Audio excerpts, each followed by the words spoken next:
Commercial gas સિલિન્ડરના સંકટ અંગે સરકારનો નિર્ણય, પેટ્રોલિયમ મંત્રાલયે કમિટીની કરી રચના, જરૂરિયાતના હિસાબે એલપીજી સપ્લાય કરાશે, એલપીજીની ઘટને લઈને અફવા પર ધ્યાન ન આપવું તેવી વાત કરી પેટ્રોલિયમ મંત્રાલયે। કમર્શિયલ ગેસ સિલિન્ડરના સંકટ અંગે સરકારે નિર્ણય લીધો છે। સૂત્રોના મતે પેટ્રોલિયમ મંત્રાલયે કમિટીની રચના કરી છે। જરૂરિયાત પ્રમાણે એલપીજી સપ્લાય કરાશે। એલપીજીની ઘટને લઈને જે અફવા ફેલાય છે તેના ઉપર ધ્યાન ન આપવાની વાત કરી પેટ્રોલિયમ મંત્રાલયે।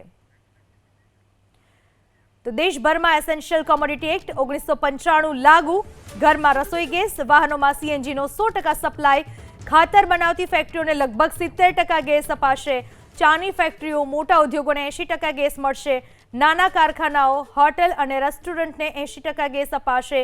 યુદ્ધના કારણે મુંબઈમાં હજારો કન્ટેનર ફસાયા, બેંગલુરુમાં કમર્શિયલ ગેસ સિલિન્ડરની અછત સર્જાઈ, મહારાષ્ટ્ર અને રાંચીમાં ગેસ સિલિન્ડર માટે લોકોની લાઈન। ગેસ સિલિન્ડરની અછત વર્તાઈ રહી છે, જેના માટે હાલાકીનો સામનો કરવો પડી શકે છે। દેશભરમાં એસ્મા એટલે કે એસેન્શિયલ કોમોડિટી એક્ટ 1995 લાગુ કરવામાં આવ્યો।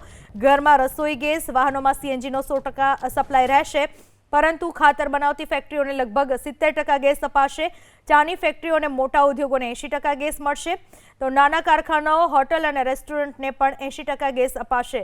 યુદ્ધના કારણે મુંબઈમાં હજારો કન્ટેનર ફસાઈ ચૂક્યા છે, બેંગલુરુમાં કમર્શિયલ ગેસ સિલિન્ડરની અછત છે, મહારાષ્ટ્ર અને રાંચીમાં પણ ગેસ સિલિન્ડર માટે લોકો લાઈન લગાવતા જોવા મળ્યા છે।